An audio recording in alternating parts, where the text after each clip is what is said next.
Parole à la mairie aujourd'hui.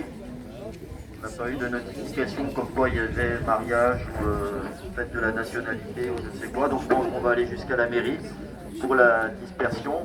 Je rappelle, pendant que tout le monde écoute, que on a choisi de se plier un petit peu à la consigne qui est de quand on est devant la mairie, de ne pas bloquer la circulation. Donc on est en général un nombre qui permet de laisser libre un passage de voiture devant la mairie. Voilà. Donc c'est la politique que je rappelle. Alors, il ne vous a pas échappé que l'actualité est particulièrement chargée. Pour ce qui est des Gazaouis, il n'y a pas grand changement en fait. Donc les bombardements continuent, les massacres continuent. Le week-end dernier a été particulièrement terrible, parce qu'on en a beaucoup parlé de ces incendies, ce massacre dans un camp à Rafah. Mais l'actualité internationale, par contre, on a le sentiment que les choses s'accélèrent avec un isolement beaucoup plus fort d'Israël et des pressions toujours plus grandes et un petit peu un affolement de certains côtés. Alors on va vous parler de tout ça aujourd'hui et une ligne de l'État français qui devient de plus en plus compliquée à suivre. Parce que hier, tu peux y aller si tu veux, oui. entendu cette info, mais moi j'ai dû me pincer pour y croire, c'est que le gouvernement français hier a pris une décision tout à fait inattendue d'accéder à la demande des ONG qui réclamaient que le grand salon international de l'armement de Satori, la grand-messe des marchands d'armes qui a lieu tous les ans à Satori en France, ferme ses portes aux marchands d'armes israéliens, qui sont plus qu'impliqués dans les massacres en cours à Gaza. Eh bien, le gouvernement français a décidé d'accéder à cette demande. C'est-à-dire c'est un acte de boycott, clairement qui rentre dans le cadre de BDS, boycott des investissements sanctions, alors que la France jusqu'à présent s'est toujours opposée à faire la moindre avancée sur ce terrain. La France était un des rares pays du monde à pénaliser le boycott jusqu'à tout récemment, jusqu'à ce que la Cour européenne des droits de l'homme lui impose de sortir de cette attitude. Donc, pour moi, énorme surprise et bonne nouvelle. C'est-à-dire que la France est capable de temps en temps de faire des choses qui vont dans le bon sens.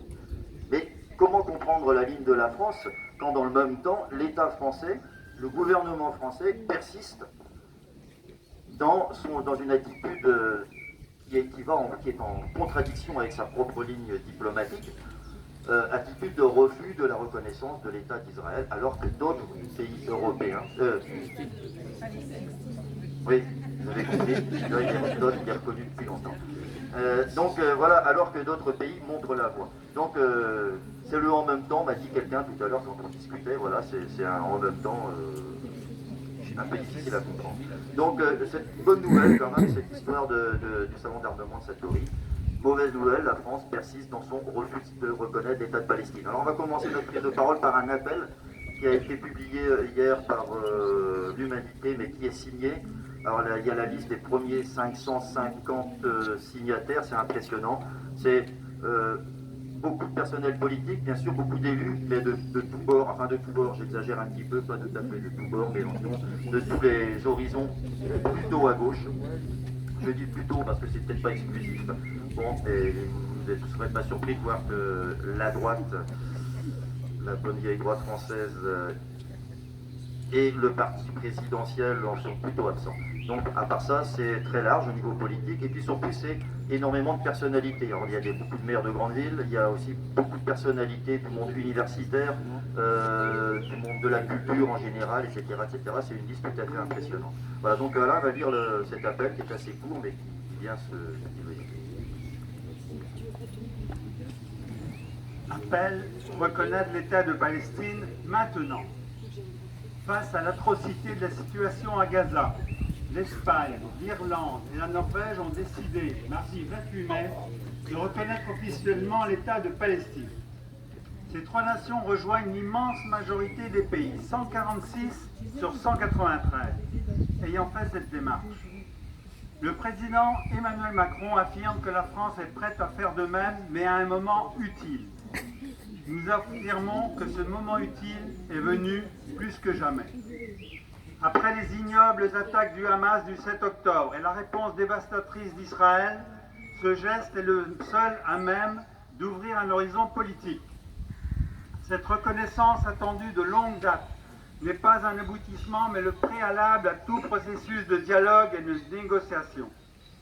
Une garantie pour le peuple palestinien et son droit à la justice et à la dignité, mais aussi pour les Israéliens dont la sécurité ne peut être assurée par la colonisation et les violations répétées du droit international. Patrie de la Déclaration des droits de l'homme, la France montrerait l'exemple en étant la première des grandes puissances occidentales à reconnaître l'État de Palestine. Elle a le devoir d'ouvrir sans plus attendre cette perspective de paix.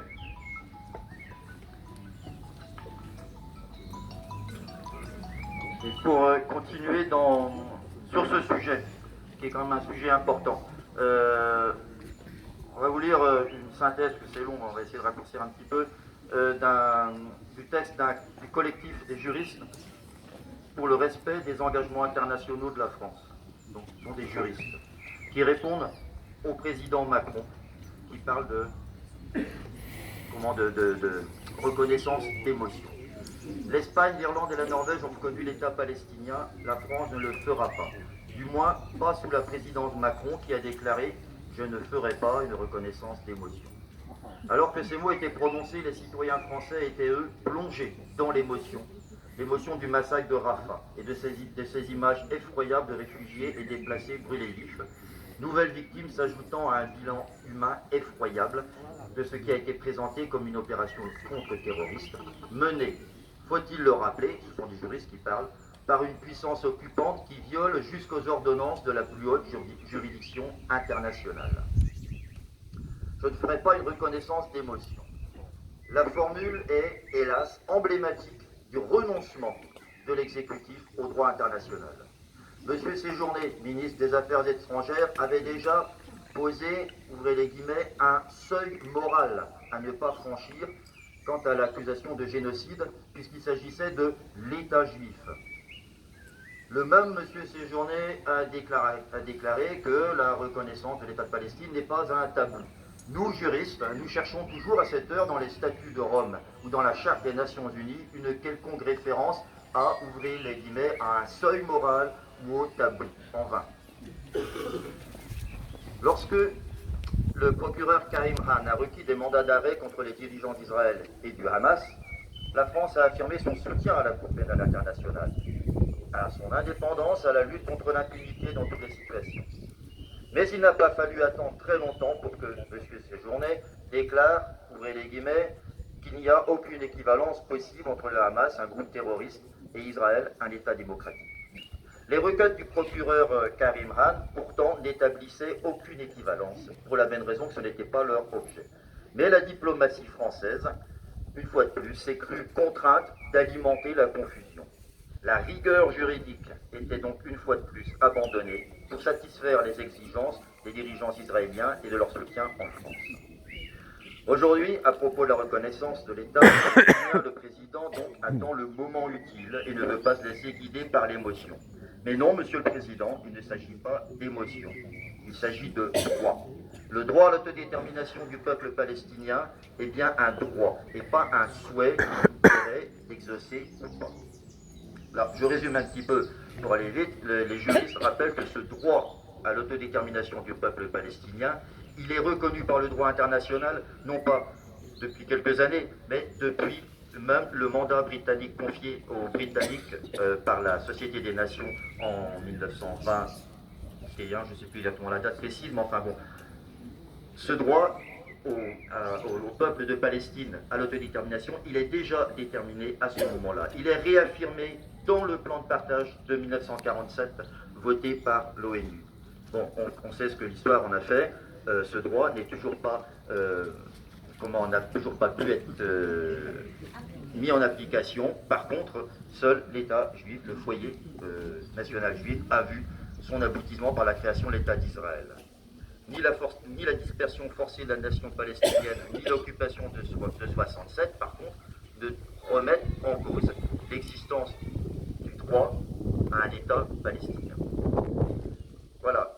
Ensuite, les juristes rappellent, pour dénoncer l'incohérence de la France, que le 2 décembre 2014, donc ça fera bientôt 10 ans, l'Assemblée nationale a voté une résolution pour la reconnaissance de l'État de Palestine, dont il rappelle les termes. Alors, je ne vais pas vous relire toute la résolution, mais en gros, l'Assemblée nationale affirme l'urgente, c'était il y a 10 ans, l'urgente nécessité d'aboutir à un règlement définitif du conflit permettant l'établissement d'un État démocratique et souverain de Palestine, en paix et en sécurité aux côtés d'Israël, sur la base des lignes de 1967, avec Jérusalem pour capitale de ces deux États, et fondée sur une reconnaissance mutuelle. Et enfin, dernier article, l'Assemblée nationale invite donc le gouvernement français à reconnaître l'État de Palestine en vue d'obtenir un règlement définitif du conflit. Ça fait 10 ans. À l'époque, donc Hollande avait déjà répondu la même chose. Le temps n'est pas venu. 10 ans après, la colonisation israélienne illégale de la Cisjordanie occupée s'étend à vitesse exponentielle. On pourrait rajouter que, en parlant des capitales, Jérusalem est de fait annexée et est devenue pour le monde entier la capitale de l'unique État d'Israël. Le peuple palestinien subit à Gaza des crimes de guerre et des crimes comme l'humanité, voire de génocide, avec la complicité de nombreux dirigeants internationaux.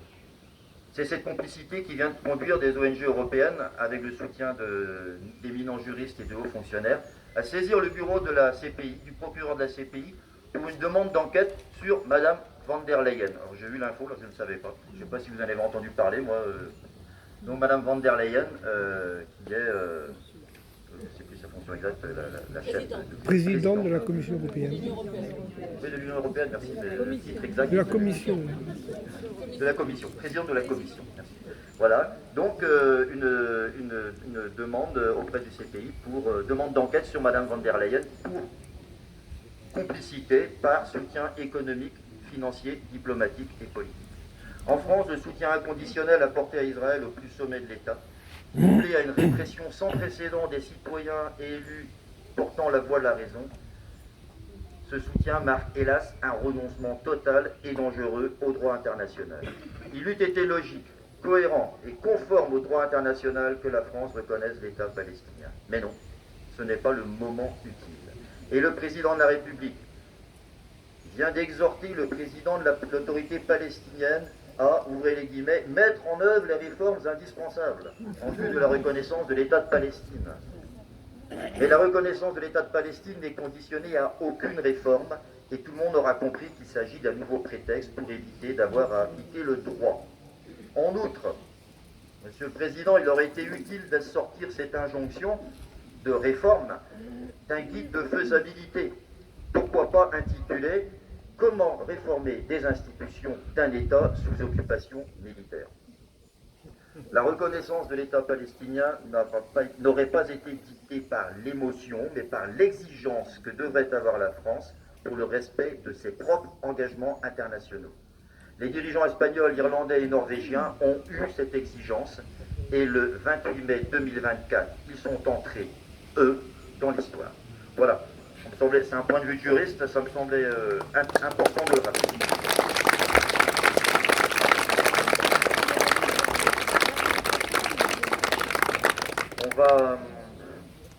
On va se mettre en route, comme d'habitude, direction la mairie, et